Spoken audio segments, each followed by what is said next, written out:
NIM 선교회 임현성 목사의 복음과 삶 이야기.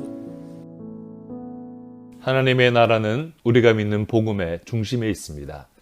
예수님께서 오셔서 전하신 말씀의 중심에 천국, 즉 하나님의 나라가 있습니다.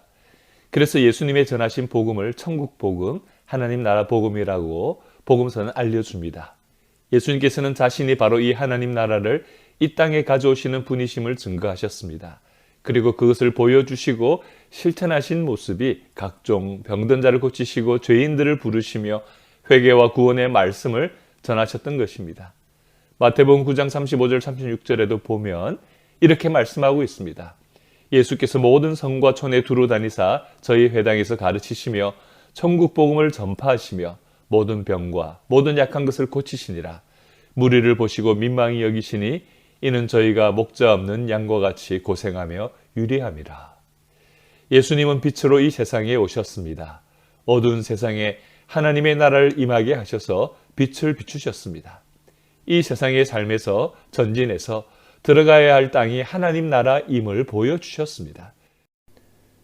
그리고 주님이 그 길을 십자가를 지고 먼저 들어가시면서 제자들과 모든 성도들에게 자기 십자가를 지고 따라와서 하나님 나라 백성이 되라고 하셨습니다.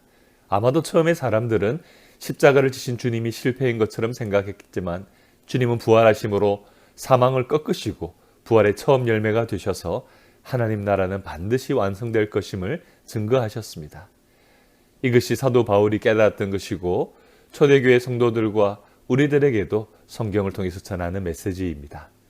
하나님 나라는 혈과 육으로는 들어갈 수가 없습니다. 즉 회개치 않은 죄인의 모습으로 하나님 나라 백성이 될 수 없는 것입니다. 이방인이 이스라엘의 유업을 받을 수 없었던 것처럼 예수님을 믿지 않는 사람들은 예수님이 왕이신 나라의 백성이 아니기 때문에 그 나라에 거할 수가 없습니다. 아무리 그 땅이 아름답고 좋아 보여도 자기 마음대로 들어갈 수가 없습니다. 하나님의 나라는 하나님의 백성된 사람만이 들어가게 됩니다. 그런데 하나님 나라는 죽음 이후 또는 마지막 날 예수님 재림 이후에만 있는 것이 아닙니다. 예수님과 함께 동행하는 믿음의 성도들과 교회에 하나님의 다스리심으로 하나님의 임재와 통치가 이미 임했다라는 것입니다. 그리고 믿음과 순종을 통해서 하나님의 나라는 우리 안에서, 교회 안에서 이 세상 가운데 더욱더 성장해 나갑니다. 물론 때로는 마귀와 세상 권세와 영적 충돌을 경험하면서 갈등하고 어려움을 겪기도 합니다. 하지만 예수님을 믿고 의지하고 순종함을 통해서 하나님께서 주신 전신갑주를 입고 성령의 능력으로 영적 전투에서 승리를 경험해 가는 것입니다. 이것이 믿음으로 사는 사람들에게 주신 인생의 감격이고 영광입니다. 성도들은 이미 사망 권세를 이기신 예수님을 구주로 믿고 부활 신앙 안에 매일매일 살아가야 될 것입니다.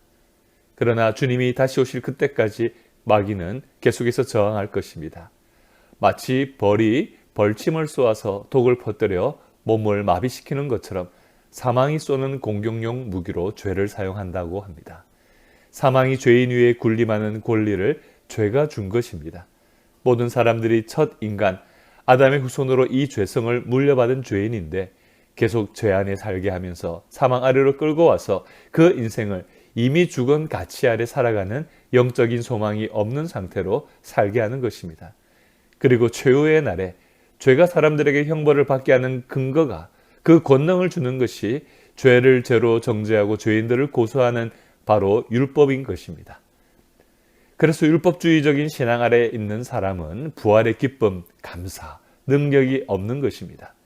예수님은 십자가 위에서 인류의 모든 죄와 저주를 유월절 어린 양으로 담당하심으로 율법의 요구를 완성하셨습니다.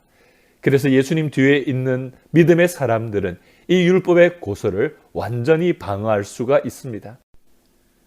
우리 주 예수 그리스도로 말미암아 우리에게 승리를 주시는 하나님께 감사하십시오.